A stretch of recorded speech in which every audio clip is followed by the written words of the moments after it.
My father reads me a story time every night. I'm pretty sure tonight he just confessed to mass murder. Probably the earliest memories I have of my life are story time. Dad would sit in his special seat in his room, and I'd sit cross-legged on the floor. Story time was important. Story time was special. Story time couldn't be skipped. Every night. It was a ritual. An event. I liked it, mostly. He'd often read from picture books. He'd always shuffle in new ones. Stories about animals, leaves, gremlins, ghouls, talking clouds, all that good stuff. As a young kid, I didn't realize just how weird it was for him to have so many darn kids' books at his disposal.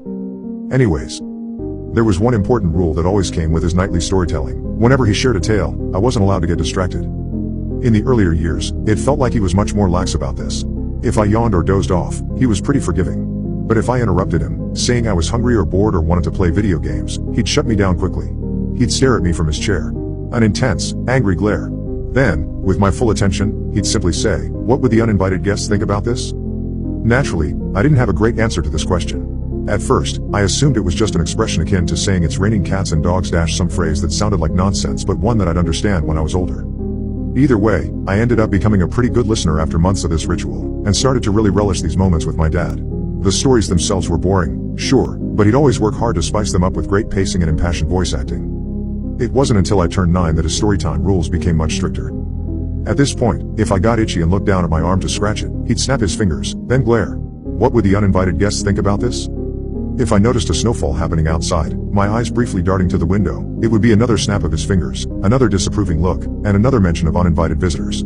I'd even learned to stare right at him, nodding intently at the appropriate story beats while my mind was off wandering about something else. Still, he'd somehow be able to catch it.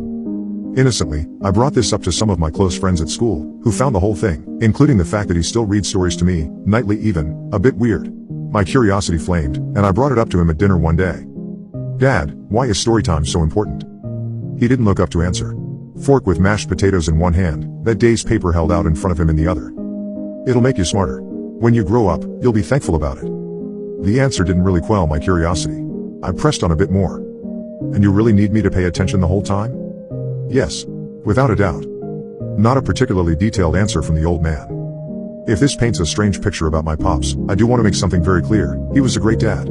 He was always there when I needed him, whether it was for help on my homework or as a shoulder to cry on for something my 9-year-old self thought was the end of the world. He was supportive with all my hobbies, dorky as they were, and never seemed interested in forcing a particular worldview on me.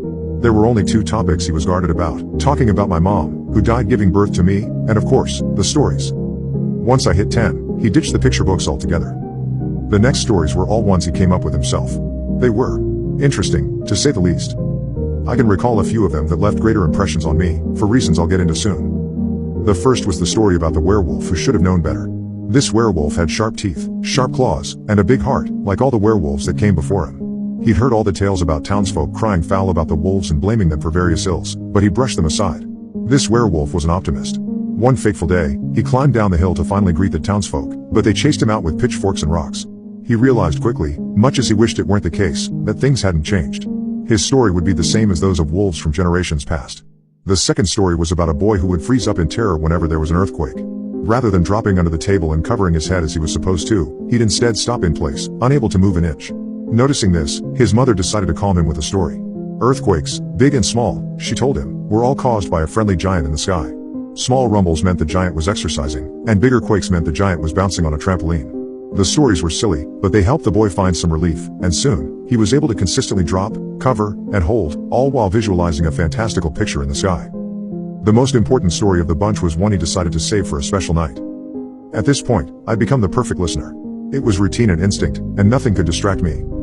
Even as my dad's storytelling antics got stranger and stranger. He'd turn the TV on midway through a tale and start slowly lifting the volume. He'd walk around the room as he spoke, bouncing a ball against the wall with increasing force. And, strangest of all, he'd sometimes bring large stuffed animals into the room that he would hide behind as he told the story. I barely slipped up.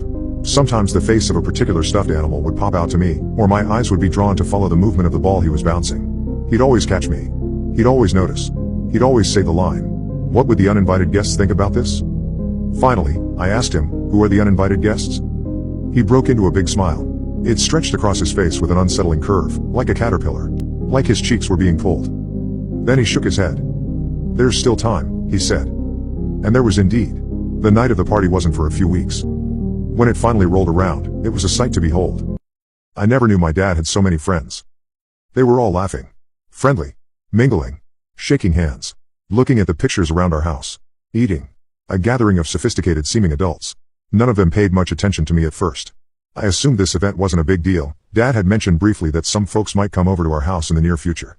I still remember the look on his face when they arrived. It was an expression I'd never seen him wear before. He tensed up, a half smile on one side of his face. His eyes looked like they were welling up with tears as he squinted. I never quite knew what it meant. After dinner, the guests all started breaking off into some strange behavior. A few of them were staring up at the ceiling in our living room, spinning ever so slightly in place as they did. I saw a group of 5 or so just standing in the bathroom, not really doing anything. One of the guests, a gentleman in a fine suit, started climbing up the stairs on all fours. When he got to the top, he'd walk back down to the bottom, and then start again. A few others followed him. It didn't dawn on me that something was wrong until I saw one of the stranger's smiles dripping blood.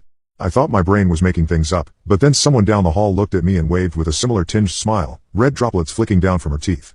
I saw it more and more upon the guests, and cried for my dad. He found me, grabbed my hand, and pulled me into his room. It started, I heard him mutter to himself in a whisper.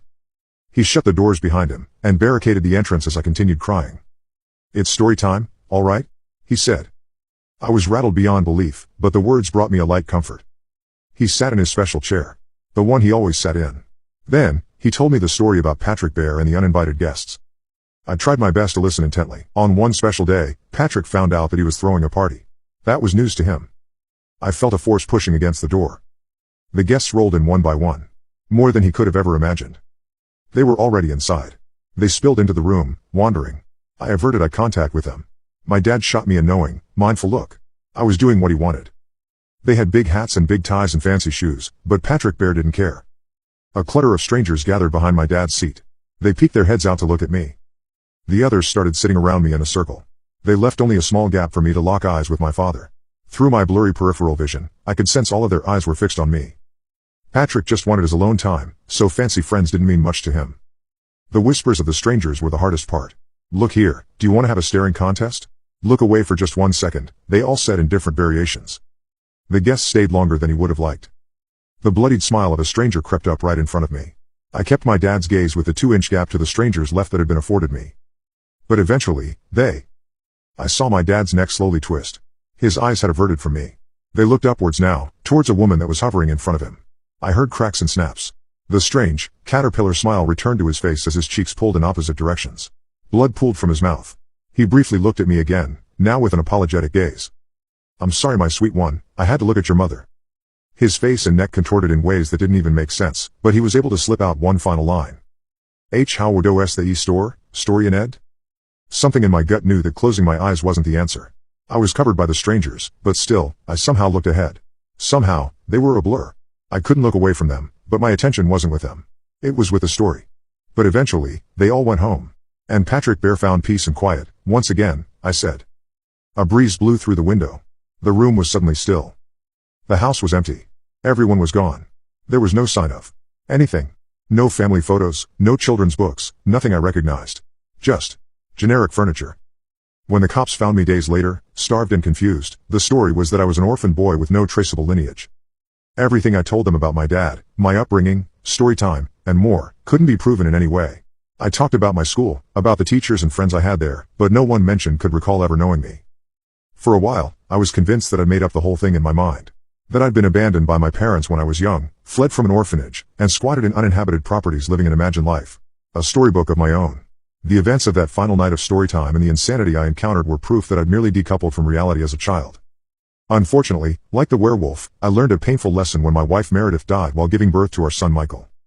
Through the sheer shock and horror of it all, I tried to convince myself that it was just a disturbing cosmic coincidence. But then a package from nowhere arrived at my front door a few weeks after her passing. It was a fully illustrated storybook. It was called Michael Bear and the Uninvited Guests. On the first page, in the inner lining of the book, there was a note scribbled in it. It read, "We can't wait for the party. We'll bring all our friends.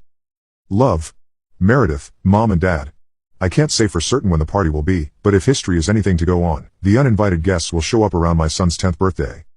And so, to prepare, we do storytime every night. After all, it's important. It's special. It can't be skipped. It's a ritual, an event. And every time he complains about it, I give him the reminder. What would the uninvited guests think about this?